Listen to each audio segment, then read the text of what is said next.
Hello and welcome to another Zach Carnage video. Now today I've been requested by comment to show off a quick tutorial on how I perform one of my previous tricks. It's an original trick, so and it's using a few well-known quick moves. So this trick was called the Karnival Assassins. If you want to check out the original, I'll put a link up in this corner over here.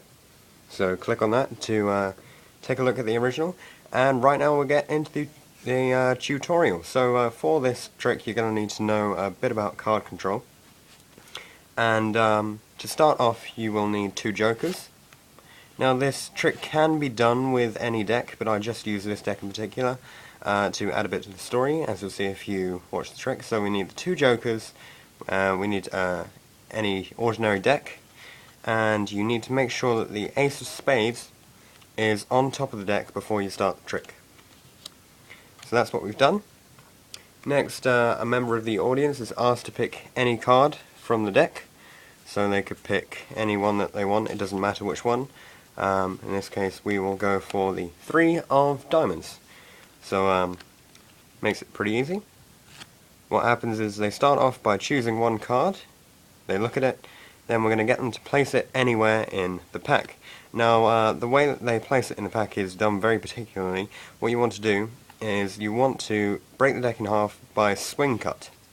And what this does is you take the top half of the deck, separate it off, so now the bottom and the top have switched places, and that is where we're going to put this chosen 3 of diamonds. So notice what happened there was, because we've moved the top to the middle, we've now got the 3 of diamonds on top of the ace of spades. That's a key part of this trick. So after that happens, you can place this half on top, but what you need to do is you need to be able to control those 2 cards, the ace of spades and the selected card, back to the top of the deck. So the way that I do this is I'll take a pinky break, this is actually a bit exaggerated here, and I'll do some sort of cut combination that will place these cards here from before on top of the deck. Then we're going to get into the jokers. So make a big deal about these jokers. When you're moving over to get them, you want to really show them off, because while you're grabbing these jokers, you want to just peel off the top card and get a break under it.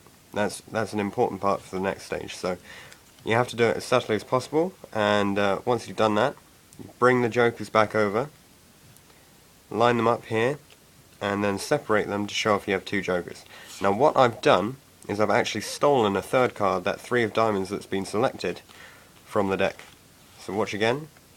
I'm going to take these 2 jokers here, square them up, and you see that there are 2 of them. Try not to show off that card, and when you swap them over like this, you're actually putting that 3 of diamonds in between them.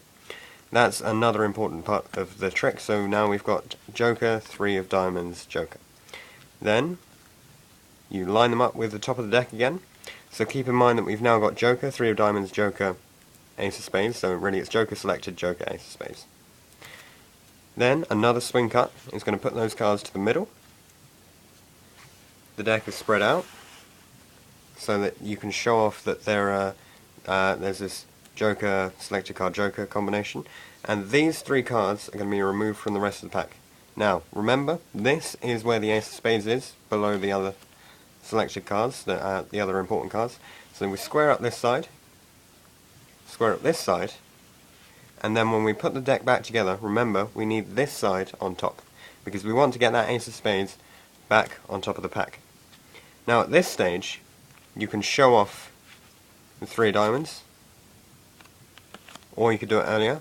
Now the jokers have become completely redundant, we can get rid of those, you can do whatever you want with those to make them disappear. I'm just going to move them out of the way. And now, for the final part of the trick, once again you're going to show off this 3 of diamonds. While you're doing that, and you're going to get a break under the ace of spades this time.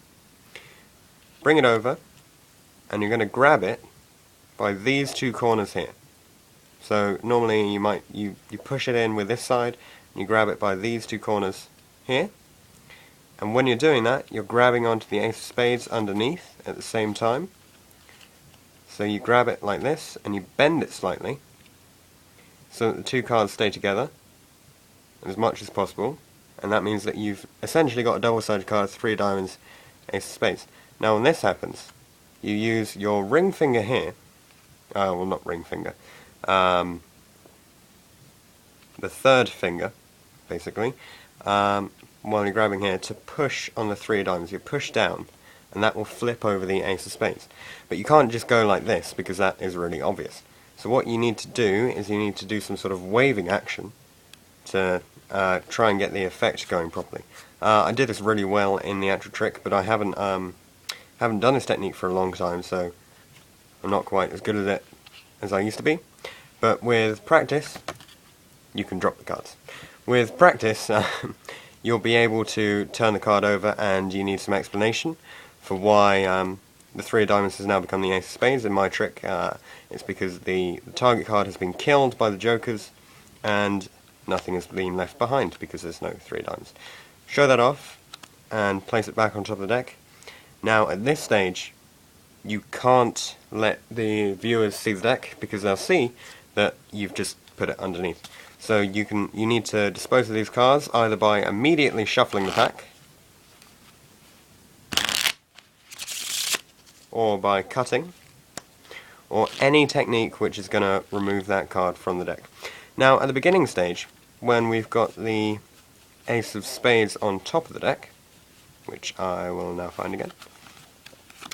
Now, because it's so important that this card remains on top of the deck, the problem is if your audience wants to shuffle the deck, so you can't allow them to do that. You can do it yourself, and if you adjust it right, you should be able to just keep that ace of spades on top of the deck. Or you might decide to do some sort of complex cut. Anything that will keep that ace of spades on top of the deck is useful. Don't forget to embellish your tricks with multiple cuts and different, flourishes and things. Anything that's going to confuse your audience or just look interesting is going to be helpful. So thanks for watching this quick tutorial. Hopefully you've enjoyed the trick. Don't forget to like if this was useful, subscribe, and I'll see you guys in the next video.